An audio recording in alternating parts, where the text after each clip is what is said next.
Hello, everyone, and welcome to another episode of Eyes on Earth, a podcast produced at the USGS EROS Center. Our podcast focuses on our ever-changing planet and on the people here at EROS and across the globe who use remote sensing to monitor and study the health of Earth. My name is Tom Adamson. EROS is known as the central location for acquiring, processing, archiving, and distributing Landsat data. But how does that data get from the satellites to EROS? For this episode, we have gotten special access to the Landsat operations room here at EROS during a live Landsat pass. Now, a pass means one of the Landsat satellites will be passing overhead while we're recording this episode. Hey, thanks for letting me come in here and watch what you do during a Landsat pass. No problem. I'll let you two introduce yourselves. My name is Aaron Hensley. Been here 25 years, and we are ground station technicians here in the ground station. You've been here for several of the Landsats. I have been here for all of them in this ground station, yes. And my name is Eric Gaspar. I am as well a ground station technician. I've been here for 25 years as well. So we have a monitor on the wall in here that says Data Capture and Processing Facility. It shows us when the passes for the Landsat satellites are going to start and when they're going to end. Aaron, at the top it says AOS. What does that stand for? AOS is an acronym for Acquisition of Signal. Okay, and then the next column says LOS. Let me guess, loss of signal? You're correct, loss of signal. Okay, the next pass that's coming up is going to be Landsat 9. It's going to be at 1634 UTC time. And how long is that pass going to last? That support will run just about 13 minutes from start to finish. That monitor is kind of like the arrivals and departures at the airport. But these are always on time, right? Yes, they absolutely should be on time. If not, then we've got bigger problems. Okay, we don't want big problems. We kind of want this to be a boring pass, you know, no issues, just typical what normally happens in here. So how many passes per day do we support? So the ground station is staffed from 5:30 in the morning till 1:30 in the morning, in which time we can support up to 18 events, 3 per spacecraft, totaling 9 per shift. That's not to say that we have a loaded schedule every day. In some cases, the in-view is so small that it does not make it onto the schedule. The norm is 2 to 3 events per spacecraft per shift. What do you mean by in-view? When the spacecraft is at a high enough elevation where we can have a really good communication between it and us, between the spacecraft and the ground station. We call it a coherent support. We're talking to the spacecraft, and the spacecraft is talking back to us. I'm trying to catch some of the jargon that you guys talk about. Support, I sometimes say, well, during this pass. Satellite pass, support, event, in-view. Everybody's got a little different word for it, I suppose. What do we expect to happen first for that pass? Well, about 5 minutes prior to the support, we will have an audible that will start up and alert us that the pass is upcoming. At that point, the antenna controller will start to set up all of the hardware and software systems that we'll be using and monitoring for that support. In that time, it'll start establishing a connection to the LMOC so that we can see any commanding that's outgoing, telemetry flow and whatnot. So it's basically preparing that event. It's setting up the antenna and preparing that event for the pass to come. Okay, you mentioned LMOC. I know that's another one of our acronyms, LMOC. Can you explain that real quick? It's the mission control. They are located at Goddard Space Flight Center, and they're the ones responsible for all commanding to and from the spacecraft. Okay, mission operations. Landsat Mission Operations Control. Thank you. Okay, and when you say commanding, are we going to be, on this pass, are we going to be sending commands up to Landsat 9 too? That is correct. Typically on any given support, 7, 8, or 9, you will see commanding coming from the MOC going to the spacecraft. Okay, sounds good. So it's going to be sending us imagery. We're communicating with the satellite back and forth here. And what are these audibles you were mentioning? For antenna controllers, several years ago, we downloaded some wave files. So it's just that you're going to hear some audibles pop up alerting us that the pre-pass is starting. There are also audibles loaded up to let us know that pre-pass check worked, and that it will give us alternatively a different one if things did not set up correctly, telling us that we need to pay attention, that something did not happen and we need to take action on it. Okay, some sounds anyway that alert you to something is going on. Okay. Can you explain what I'm seeing on this monitor up here with these squiggly lines? It's a spectrum analyzer. So what we're watching is the S and X band telemetry, both up and down to and from the spacecraft. It's a monitor for us just to make sure that the S band and X band signals look good and there's not any errors or problems. We will expect that monitor to change once the satellite comes within range and is sending data? As soon as we can see the spacecraft, you will start to see the S-band telemetry, and once they turn the X-band on, you will see that modulation pop up as well. Can you tell me the difference between S-band and X-band? S-band is going to be probably more important to mission control. This is where the commanding comes from. So anything that commands to the spacecraft, that is going to be on the S-band. X-band is what we like here. That is the imagery data. That's the pretty pictures that we collect. That comes down on the X-band telemetry. Okay, and these are basically radio waves, that the data is being carried on radio waves. Is that a good way to put it? Absolutely. Think of it as your at-home radio on a grander scale. Sure. Okay. Or like Wi-Fi. Yeah, absolutely. Yeah. I like how you have kind of a video feed of each antenna, the 10-meter prime antenna and the 5-meter backup antenna. So we're going to be able to see those start to move here imminently. We're not going to shadow on this support, so it'll be the 10-meter only that we see move on this.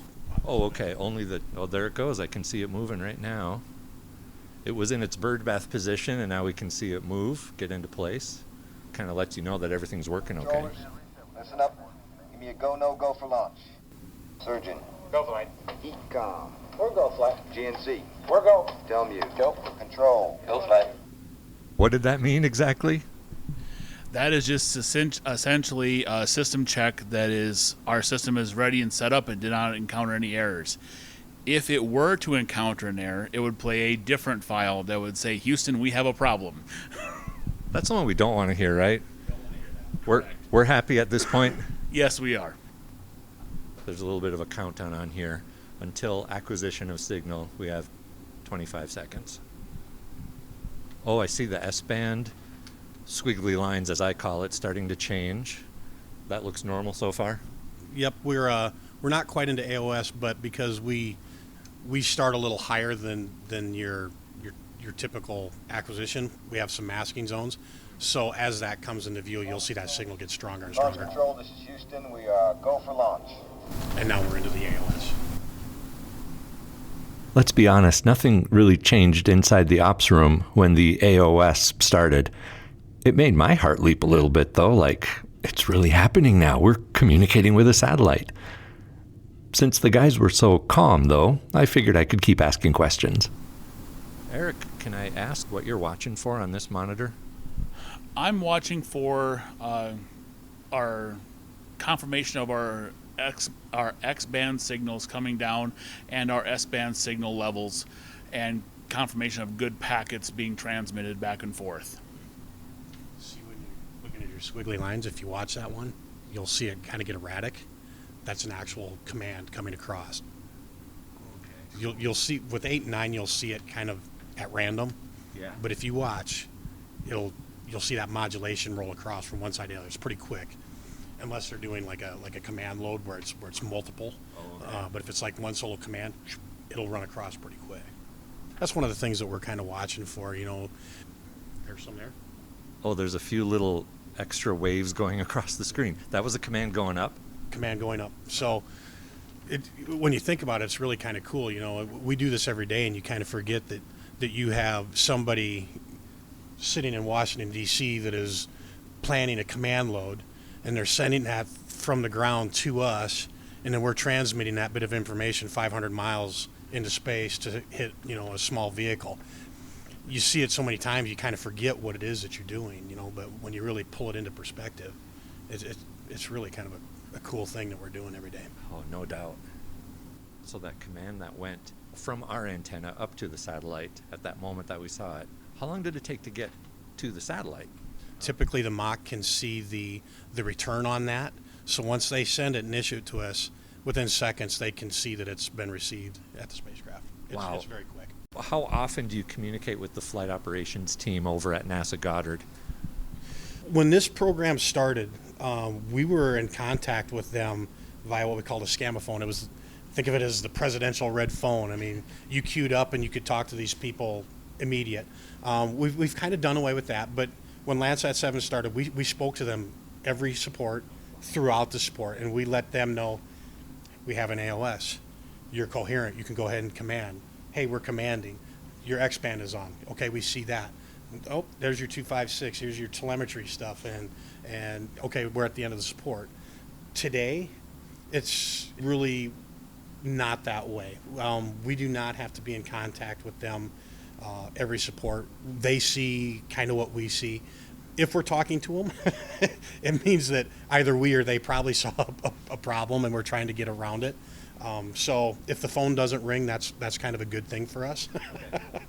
But we have a great relationship with all those teams. We do speak to them quite often. We have a daily tag up every morning where we talk to these guys, and they will tell us kind of what's on the agenda for that day, what's on the agenda for that week, what's going on. Here are things that worked, here are things that didn't. Oh, by the way, maybe this ground station missed a support, So we're in communication with them daily, really, but as far as what's going on for each individual event, we don't necessarily have to talk to them on every event. They know what's going on, and so do we.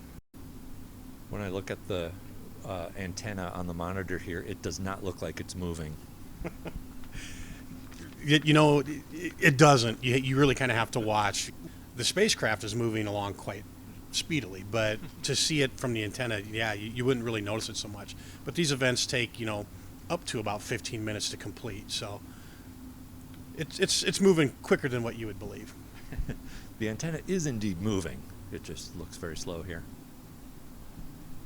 Once the imagery data on the X-band hits the antenna, then where does it go? What happens to it? So on a typical support, when we're collecting X-band, you're right. It starts as a spacecraft, comes down to the antenna, and then that's hardlined into the RF equipment, the hardware equipment that you see out on the computer room floor. Yeah, there's cable under the ground that's coming in here to the computer room. Okay. Yep. So that data moves down, and as we collect it from the spacecraft, then we store it on. We call them AVPDs. They're a programmable demodulator. We collect that data from there, and then it kind of sits until the support is over. That data will collect on a drive. It'll sit for a few seconds, say, yep, okay, this data is on the ground. And once that is complete, it'll move into our processing systems where we turn it, from bits, zeros, and ones into pretty pictures, and then from there it moves into the archive. And it's not just the scenes of North America, wherever Landsat 9 is passing right now. It's scenes that it's collected from previous orbits. Absolutely. That's all kind of based on the command load. That's up to the Mach. The beauty of the new spacecrafts, Landsat 8 and 9, they've made it harder for us to lose data. With Landsat 7, if you had any sort of a problem, anything that would interfere with the support, if you didn't collect that data, it was just gone. There was no way to recover it. With Landsat 8 and 9, the story is flipped a little bit. Now the equipment in the spacecraft is smart enough to know this data is on the ground. It is good. We can go ahead and clean that up off the recorder. This data did not make it to the ground. Leave that on the spacecraft. So maybe it's a rainy or a snowy day, and that data just doesn't look good. The demodulators are smart enough to say, I don't like how that looks. I'm going to throw him out. And you can see that here on the right. So you will see like an ACK message and a NAC message, basically saying this is a good piece of data. This one is not. I think by ACK you mean acknowledge. Is that right? And not acknowledge. So it's just saying I don't like this one, so I'm going to throw it out. But the beauty of that is we don't lose that data. It stays on the spacecraft. So it will go down at the next downlink, whether it's us or it's Alaska or it's Germany or any one of our coordinators that we work with. That data is not lost. We know if it's on the ground. And the system is keeping track of which is which. Absolutely. Yep. Eric, tell me about these lines of, it looks like lines of code kind of coming in here on this monitor now. Tell me about that. That's honestly just it is our received acknowledgement and not acknowledgement files that we're getting. It just essentially shows the time it was received. If it was acknowledged, the location it's stored at for temporary purposes. Are you looking for anything in particular? Just monitoring to see if we have what we have coming in, making sure that we do get a majority of acknowledgement messages from this. Don't have any weather today to worry about. If it was a rainy, heavy day, I would not be surprised to see a larger number of NAC messages in the system. Okay. Yeah, it's a nice day in Sioux Falls today, so everything looks pretty good. When it's raining, when it's windy, that has an effect too? Rain, yes. Wind, not so much. Our antennas are in radomes, so they are protected from the wind. Wind does not affect our antenna, but atmospheric moisture can. If it happens to be raining heavily during this 12 to 15 minute pass, and you miss some of the data, you catch it next time, it goes to another ground station, we're not losing anything. Correct. The biggest concern that you would have at that point would be more with like the mission control guys, because they're going to be worried about recorder space. But to be honest, you would have to lose a lot of data to really fill that recorder up. It'd have to be more than just us, before that really becomes a problem. We see that if there's like a ground station failure, and you start losing some of your coordinators, and then they have more limited in views across the globe. That's when that becomes more of an issue. But if we have a rainy or a snowy day, we would have to have a lot of them for that to be a real large problem as far as missing data or overloading the recorder on the spacecraft. What are you kind of taking notes on right here? Well, for every pass, we do have a paper checklist. It's kind of a stats check. If for some reason something doesn't go as it should, we can record times, what's failing, what times things recovered. Anytime we have an issue, someone always wants to know when it happened, what elevations, what times, what was affected, what we did to correct it. Having something there right for every support to write down on, it's handy to have. So just to make notes and to record what we do. And we save those sheets until our binder gets full, and then we throw some of them away, because if we're going to have a problem, you'll know in the next 24 to 36 hours after the event, realistically. Might still be just a little bit quicker to jot it down quick on a piece of paper. It is. This is all pretty routine for you guys, though. Routine's probably a pretty good word, when everything is running smoothly. When things are not running smoothly, routine kind of falls out the window, because there's not a set fix for any one problem. Depending on how things happen, there's an array of ways to get around and over whatever issue you might have. But we're one of the few ground stations in the whole globe that have the capture success rate that we do, and the entire team is pretty proud of that. And and if routine is being good at what we do with that success rate, I'll take routine every day. That's fine. That's right. There you go. I kind of would hope for you guys that it doesn't get too exciting in here. Well, it makes the day go faster if it does. Okay. Everything is going along pretty routinely for this pass, but what would you do if something unexpected happened? What if something went wrong here? The short answer is fix it. It really boils down to what the problem is and what systems are affected by the problem. If we have the unfortunate business of a failure during a support, we're very limited with time and have to make decisions and corrections efficiently. We are quite redundant, and we can roll over to backup resources pretty quickly. Aside from that, we really are a jack of all trades, watching for errors and assessing what the corrective plan will be if something comes up. If this is something that we can correct here, or do we need to involve others to get back online?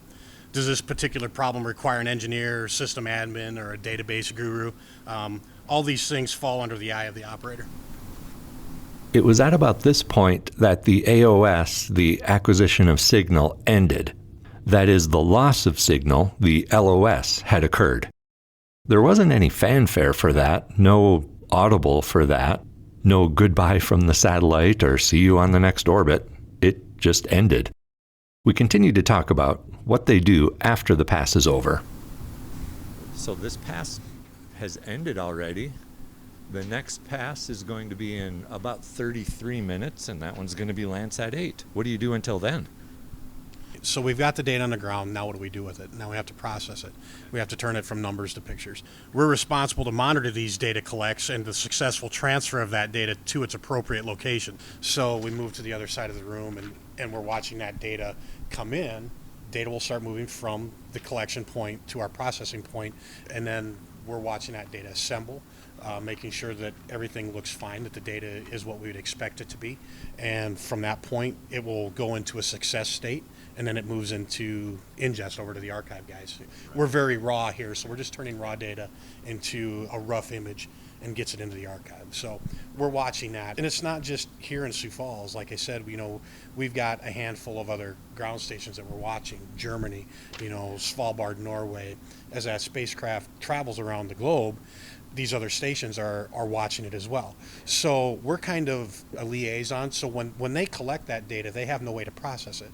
So it goes very similar to us. They capture it on a DMOD, they store it, and then we collect it from them. And we put it into our archive, and then we assemble that data, process it, and get that moving. So we're kind of like a first line of defense if there is an issue. We don't just watch us, we're watching the others too, just to make sure that all of that data is collected and it gets here, and all materials are going not only for imagery, but the other part of that is the spacecraft state of health. Part of that S-band, there is a file that is downloaded to us. It's SSOH, spacecraft state of health. That file will go out to control as well, and they can see the statistics of the spacecraft. We're really watching everybody and making sure that all products are going to and from where they need to be. How did we get the data from the other ground stations, like you mentioned, Germany, Norway, and so on? How did that get here? That's going to be landline transmission across. So not quite as glamorous as a 500-mile space trip, but it is quite, it's fast, it's efficient. Okay. And like what we're seeing on this monitor right here, there's sort of this Here's the one you over kinda here. wanted to see. So, Okay, this one. So you can actually see it as, like I told you with the DMODs, these are just tail journals. This one tells me just about everything I need to know. It's telling me flat out that I'm moving this particular file from the DMOD and I'm moving it out to your storage. And so we can see that as it's coming in and collecting and assembling. And it'll tell me, hey, I'm sending this particular file out to the mission control guys so that they have it. And we see the products that they send back to us, these assembly files, that all comes through us, and it's all on hand right there on the spot moment. There's a lot to watch when everything is good, but when you have issues that stumble across us, whether it's a data issue or a product delivery issue, when we were sending some of the X-band information out there, it was kind of overlapping. So we would get this assembly file come in, so we'd put together all of this data, and we'd get it pushed off to the archive. Well, here would come another file, and it'd say, hey, we need you to assemble these files. Well, the processing system is smart enough to know that data has already gone through. So it's going to throw a flag and say, I can't send it again, it's already been gone. So now we need to go into these files and decipher what was good and what was not. So then we have to edit them. And the file it can be a little daunting. It's quite large. There's a lot of information in there. So we're watching a lot of things. It's a process. So this would be like one file that we get. This is kind of that assembly file that I told you about. So when you open this up, there is a lot of information in there, and that's what we would look to see what is good and what is bad. And this kind of relates back to those RFIDs that we saw in the DMOD. They're all assigned a name and a place and a time, and if I can find one here, that's quite a large file. So we'll see like these interval IDs, and it'll tell you if it's an OLE or a TIRS image. It'll tell you which part of the spacecraft is actually being used here. And as you go down further, it starts identifying which scenes were pertinent to that particular interval. So there is a lot of information here. It tells you what type of data it is, what the resource is. So here's our data from that last pass. Oh, let's look at that, yeah. So we have received this assembly file from Goddard. A majority of that imagery that we collected on that last support, that's all right here. So it is in the process of assembling, It's kind of putting all that data together. What you see here in white is still waiting to go. Files are, where's my plate? Files are kind of collecting in, and it'll tell you if it's a success. So now this one is delivered. So that this data, all these that are in green, all of that data is now in the archive. These are scheduled, so we're still kind of waiting on them. As quick as that was, That just came in a few minutes ago. yeah. Nice. It's really quite quick. And so for each one of these IDs, you got a handful of scenes that are part of it. Yeah. But that assembly file, that's what it says. It's like, okay, take this ID and take these scenes in that ID, and this one needs to be attached to this guy and this guy and this guy, and that's what's going to collect that particular packet of scenes so how you can order it.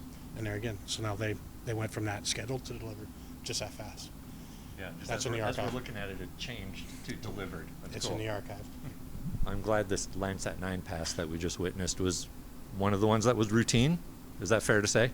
That's fair to say, absolutely. That was textbook Landsat 9, Landsat 8 pass as we would hope for them to be. And very rarely do we have problems, on occasion, but as I told you before, our system is very redundant. So not only do we have a very good team, but if you look like anywhere in the room or even out on the hardware rack, you don't see one of really anything. There's always two or three.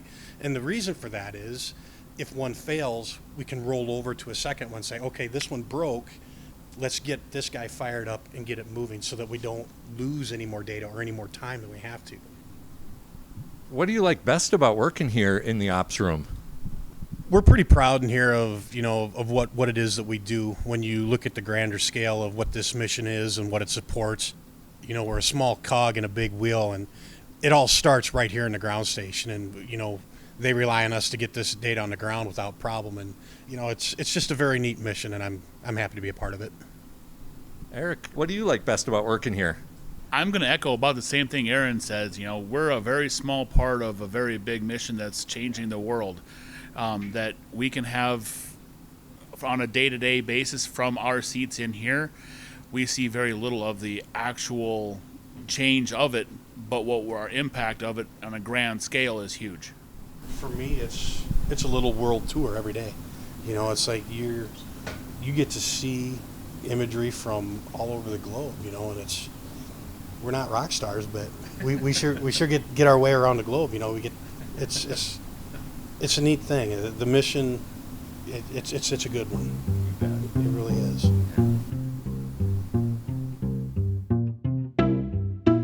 Well, it may not be a historic feat like a moon landing or a hair-raising flyby of a distant planetary body, but most of us do think it's a pretty neat thing that we communicate with Earth-observing satellites from this little room here just north of Sioux Falls, South Dakota. Thank you to Aaron Hensley and Eric Gaspar for letting me in the Landsat Ops room for a live Landsat pass. Aaron and Eric, you're a big part of helping to keep Landsat flying and the data flowing. You are rock stars to us. And thank you, listeners. Check out our social media accounts to watch for all future episodes. You can also subscribe to us on Apple and YouTube podcasts. This podcast is a product of the U.S. Geological Survey, Department of Interior.